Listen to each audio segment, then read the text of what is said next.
How's it going, everyone? Here we've got a 2018 Ninja 650L. Seen a lot of interest in wanting to know how to de-restrict one of these bikes. Hopefully this can answer a lot of questions and clear up the confusion between the older ones and the newer ones. If you're on a learner license for insurance purposes, don't recommend doing this. However, if you progress to your full license, you're illegal to ride an unrestricted bike, then by all means. Come onto the right hand side, this panel here, one screw there, one screw there. You'll be able to see the throttle cable, you'll be able to see the screw. You can get to it with the right bit and a flexi on a quarter drive socket and ratchet. This is the side panel here that you want to remove, and then just carefully unclips. Just where the cable, the top cable is, you can see the circle through the middle of that. Now you can remove that screw. This is it here. So it's a security bit. This one's a bit munted. This is you need one of these with a hole in the middle, security Torx bit, and it's a T20. Just as an example of the change of performance, this bike was doing a 13.5 quarter mile, and then just with removing the screw restrictor on the throttle body, got down to a 12.8 quarter mile. You want to de-restrict it through the ECU as well. You then need to remove, there's more paneling. You need to remove the tank, obviously. As you can see, the ECU is under the tank. If you want to get to the ECU, obviously put the key in, back seat off, driver's seat out.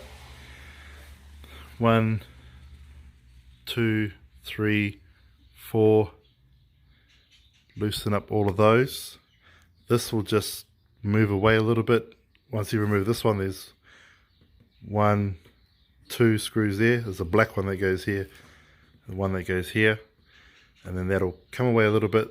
Once these two are undone, this will just pop out. There's 3 little clips behind there, and then that'll sit loose with that cover up. Then the 4 on the top, pop that up. Same on the opposite side, and then that'll expose the tank, which gives you an idea of the covers that have come off. There's this one here to get to the plug for the fuel pump. We've got the cover that sits in here that's been removed.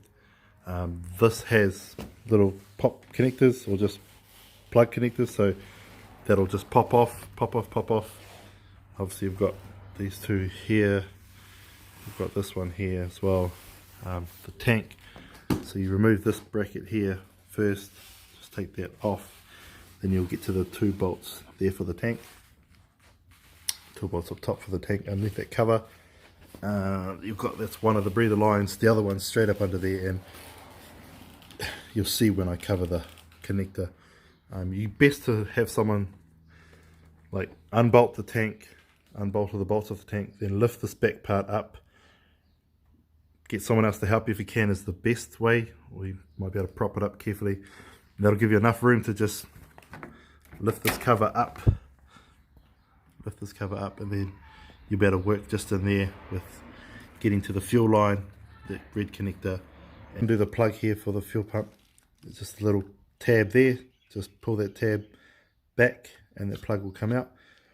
And then with this one here, obviously that just slides in and out. So just carefully, you can push it with your fingers from bottom and top.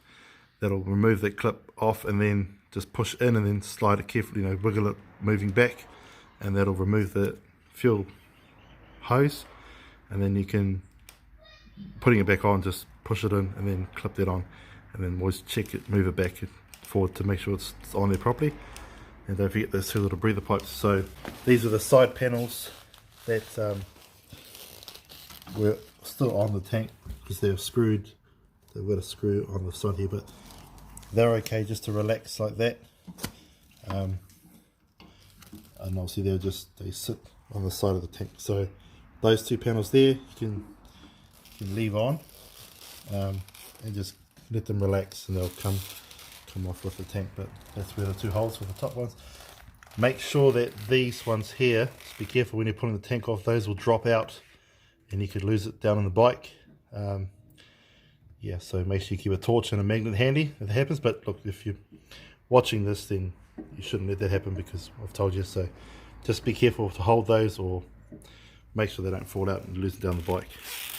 And those are the two back pieces. So yeah, the next step is pretty much to get the ECU hooked up. So we've got the ECU out of the bike, and now we're in the Wallet software, and we're making changes to the configuration on how the mapping is. There's also RPM limiters depending on what exhaust and other modifications you have. This bike still has a stock exhaust, so we'll be just leaving that factory. And then advanced settings, we just go and disable pretty much all the stuff that relate to emissions, and yeah, the temp's already at a good temperature there. So that is basically what we do.